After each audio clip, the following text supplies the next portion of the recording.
According to new IBM research, the average cost of a data breach is just hit an all-time high of $4.45 million. That's a 15% increase over the last 3 years.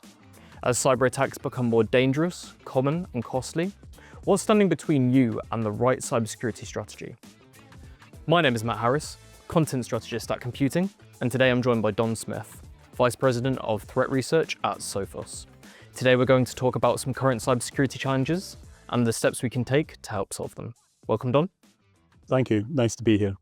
I really want to start this interview by asking you about the current cybersecurity landscape and some of the trends that you're seeing that are really driving change in the space. Yeah, well, it's a very, very interesting time. I'll maybe cover off in two different slices: the hostile state actors and the criminal money-making chaps, the e-crime gangs. Where we are right now with e-crime, no one needs an introduction to ransomware and the cost of having all of your data encrypted and then held to ransom with the threat of it being released. I think if we look back over the last 10 or 15 years, where we are now represents almost the end game of bad guys thinking, I have compromised a computer. How can I best monetize the compromise of that single computer? Last year, the UK National Crime Agency, with Operation Kronos and partners, they disrupted the Lockbit ransomware group, which was by far and away the market leader in terms of providing an affiliate program, a sort of franchise program for cyber threat actors to use. That was thoroughly disrupted, along with a lot of efforts to degrade trust between these cyber criminals. And what we've seen in the last year is a huge amount of entropy as some of these affiliates, some of these initial access brokers and others are sort of scrambling around trying to find their new position in the sort of criminal landscape and criminal marketplace. So there are no clear market leaders, for want of a better word now, in online criminality. There's a huge amount of entropy and there's lots of people trying different things. You could argue that makes it harder for network defenders, but in actual fact, I think the lack of scalable, supportable franchisee schemes like Lockbit has actually helped a huge amount, and that was a really good piece of work from UK law enforcement. For hostile state actors, the last, I guess, 3 years have been dominated by the major geopolitical changes and conflict that exists in the world. But since around the time of the Russian invasion of Ukraine, the sort of destabilization we've got in the global landscape, things like threats on Taiwan potentially being invaded by China, the Russia-Ukraine war, the destabilization in the Middle East, this has caused the cyber actors of these hostile state actors to have their tasking thoroughly focused in support of real national security issues, and in some cases focused purely on supporting kinetic operations, as we've seen. I mean, the recent reports on the GRU, the Russian GRU, Russian military intelligence, hacking to see what the supply chain looked like for feeding goods and armaments into Ukraine is a very good example of where the tasking has become very, very tactical for these nation-state actors and driven by the immediate demands of the current geopolitical threat landscape. So in some ways, for most people, the hostile state actor threat is lessened. But if you happen to be an organization that is in any way on the periphery of any of these major conflicts, then you do need to watch out.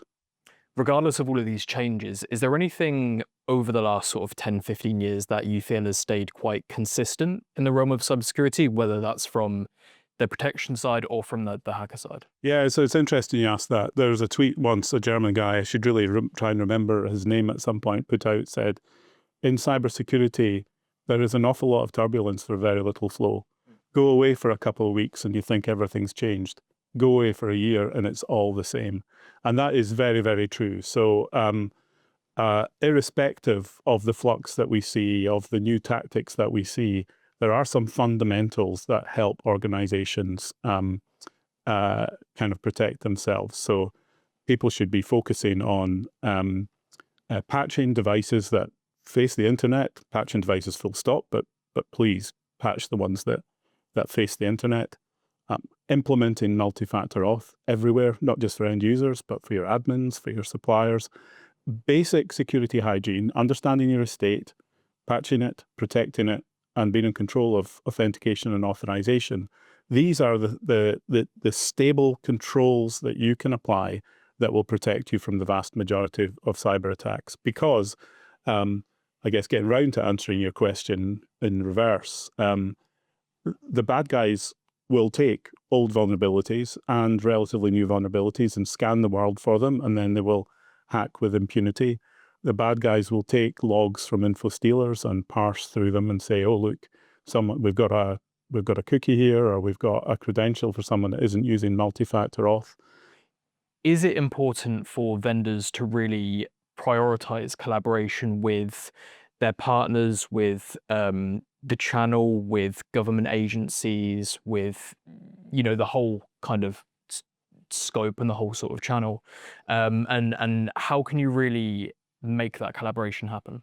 Yeah, so it's extremely important because cybersecurity is a team sport. And as you say, the democratization of cyber defense is absolutely critical. Why should it be that only large organizations in critical national infrastructure are in the little clubs where they get to see changes in the flux in the threat landscape?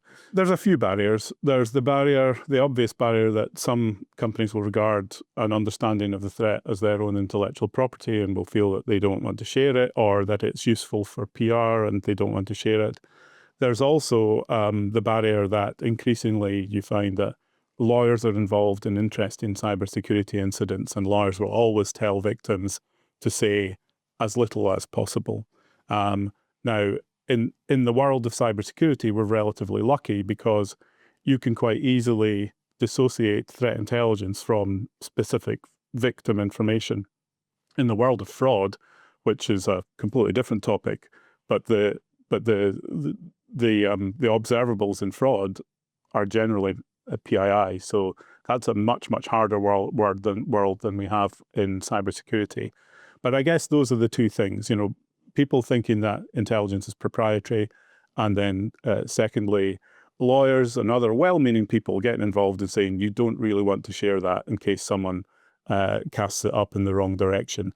For those sort of common challenges that you're currently noticing in the space, are there any sort of quick fire practical steps and advice that you would give for a company maybe struggling with their security strategy? Yeah, you hit the nail on the head there with some real live issues. Interestingly, the skills shortage, the best staff that have ever worked for me have been critical thinkers, not necessarily cyber specialists. You can learn how to be a cyber specialist.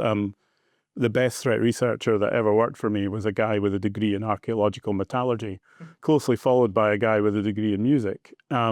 So that's an interesting angle to take. And then being an informed buyer is like one of the hardest things out there. In the UK, the NCSC works hard with others on various schemes and badges, so you can sort of try and differentiate between organizations. But none of them really help when you're talking about active cyber defense, so people who are actually protecting networks. And that puts the onus on the buyer to have to go out there and try and get themselves informed, ask the critical questions of the supplier to try and work out, are they someone who really understands what's going on? Have they demonstrated that? Or are they just another one of these Me Too startups that will disappear in 18 months? But to get to the final bit, the nub of your question, I did cover it earlier. Really, it's very, very simple. Understand what are the assets you're protecting and where do they sit. Once you've done that, understand what you need to do to patch them, particularly the stuff that faces the internet. And if you can't, think about what compensating controls you can put in place. and then understand your identity perimeter too. And if you do those three things, you are going to mitigate the vast majority of cyber attacks. Well said. Don, thank you so much for coming on today. Oh, it's been a pleasure having a chat.